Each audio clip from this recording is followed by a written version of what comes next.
This is Roy Future Man Wooten, and this is my pod class Black History and Classical Music, Part 3.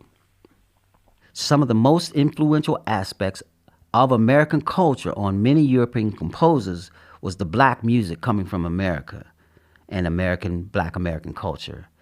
Even though history acknowledges the powerful impact of European traditions on American composers, there was an American shift beginning in the 1800s where an even more powerful music current flowed from the New World to the Old. Okay? So, Delius, so check it out. In order to show how African American music and culture began to emerge as a major influential force on European composers, I want to focus on the similar Americana stories of English composer Frederick Delius and Bohemian composer Dvorak, right? Anton Dvorak. Delius was also taking an American-inspired musical path similar to Dvorak, where he began to base his compositions on the spirit and shape of African-American slave songs. Like Dvorak and other New World symphonists, Delius blended Indian and African-American motifs. Dvorak's appreciation for Negro melody as a pivotal American voice for the future of classical music drew much controversy in racial politics. Dvorak forever changed the way many people think about black history and classical music. Dvorak said he was interested in the music that reflected all of America and in discovering the unifying design of everyday things, which touched on all Americans and not just the great, remote, and romantic. Even though Dvorak was painfully shy, he stuck to his views in the face of bitter international racial politics and opposition and continued to develop his statements and compositions around the important significance of black music. So he's getting pushed back from politics and the press and media, right? But he stuck to his guns. He stated that his two modest goals while in America was to sketch his musical impressions of this American country that he found to be infinitely fascinating and to encourage its unique inhabitants to be themselves. He don't want them trying to be like Beethoven and sound like Europe, to be themselves. Embracing this new world of influence from the slave songs and hymns of the American Negro to the big sky country and lonely plains of Iowa, to the hustle and bustle of concrete buildings and cultures making up New York City, Dvorak was interested in all America. By connecting the theme of black history and classical music, it is fascinating to see this theme and repetition in the similarities between Bohemian composer Anton Dvorak and British composer Frederick Delius. Delius was deeply moved by black American music and was, at the same time as Dvorak, experimenting with his own versions of American-inspired New World symphonies. He would use American names for the titles of his works, such as Hiawatha, Appalachia, Florida, which was his first masterpiece based on slave music. Delius forged his unique artistic personality in the New World after hearing the sound of African American spirituals while visiting Florida, and this new sound made a deep and lasting impression on him. So that's the story. Delius through his life always said in all his pieces he was trying to get back to the feeling when he heard them slaves singing that music, and it turned him into a composer. That's why he wanted to become a composer, to try to get that feeling and that sound. Okay, so Delius' discovery of black music was unexpected, sudden, and dramatic, and sparked a journey of self-discovery that would also express his love for American literary writer Walt Whitman, who's an abolitionist. Okay, Walt Whitman and African American music inspired Delius' affirmation of the indomitable self. Okay, Walt Whitman and African American music inspired Delius' affirmation of the indomitable self. Okay, so for Delius, it was a personal journey, who, like Walt Whitman, broke with traditional patterns in order to express a similar music and literary vision, right? A similar musical and literary vision of New World songs that Whitman also called his poems. Delius wrote twin operas based on black culture and American themes. The first one was called The Magic Fountain and evokes the American Florida coast, where he got his first influence, right?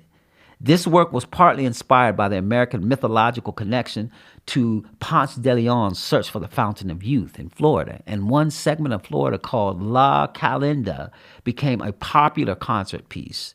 Cahuenga was the second of twin operas, an opera named Cahuenga. Okay?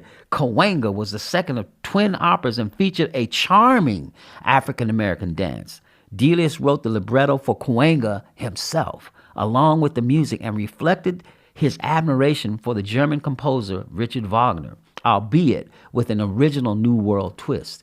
The Delius American twist featured an Indian war dance scene and everything from Appalachia to African American harmonies, along with the opera's most original touch, a Negro quartet based in the swamps of Louisiana.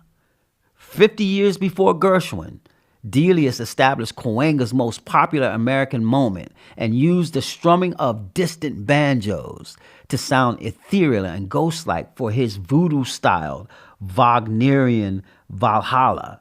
Delius admired American author Mark Twain, whose story Huckleberry Finn told an American-themed story of loss, separation, and racial oppression.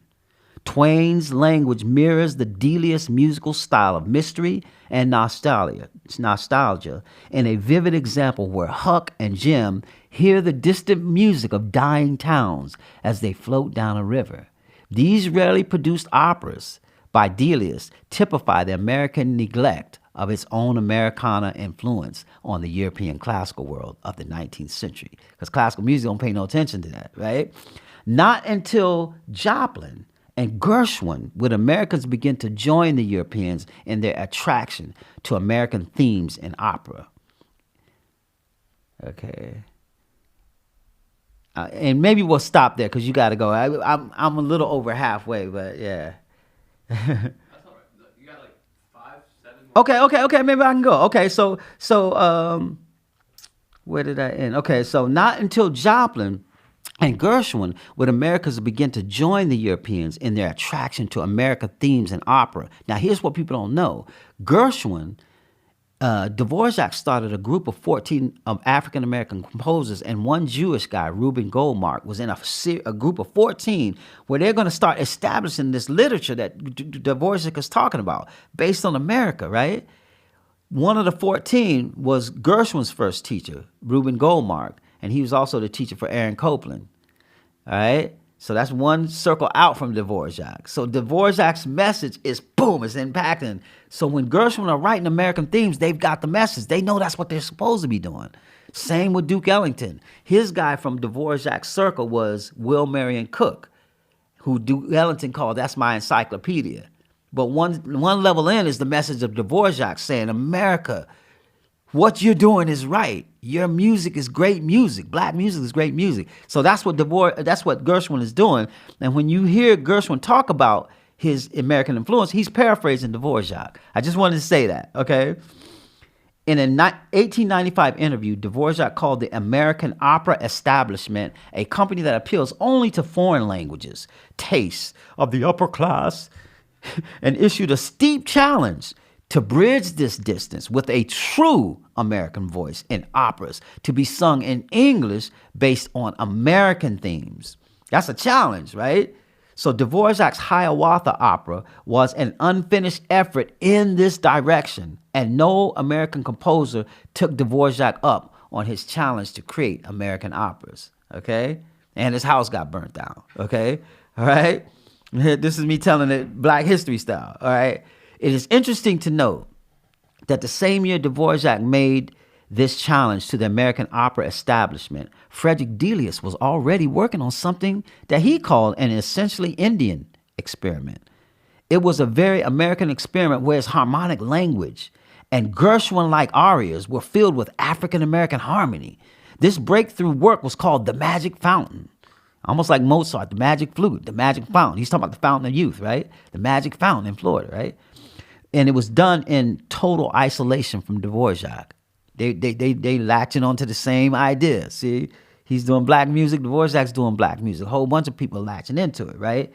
Yet it was an American essay in an American setting based on American themes with original but accessible music sung in clear English, and exactly what Dvorak called for. So he was doing it. He didn't hear Dvorak say it, but he was doing it. Okay? So all of these, we're in music lit class now. We got to look up the Mountain Magic Fountain. See what I mean? Because the classical orchestras ain't going to play it. See what I'm saying? They're not going to go there for the most part, right? Dvorak and Delius represented many European composers. And what I want to say there is a lot of times I'm speaking to a younger generation who might want to program that stuff just because it's a blue ocean. Everybody else is doing the same thing. Let's look at this. And if you're interested in that, New World Symphonies is the book of Revelations. Okay? So Dvorak and Delius represented many European composers, many, right? Who received something vital from the New World that would inspire them to recreate their version of black music, just like the Rolling Stones. We're talking classical music now doing it. They're going to recreate their version of black music and American culture in their own way with a new vitality and a new respectability. When Dvorak, Delius, and many other composers reimagined the African-American sorrow songs, they represented a powerful movement.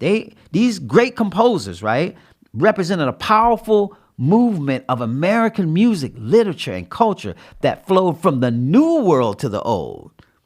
It's going that way, from here to the old.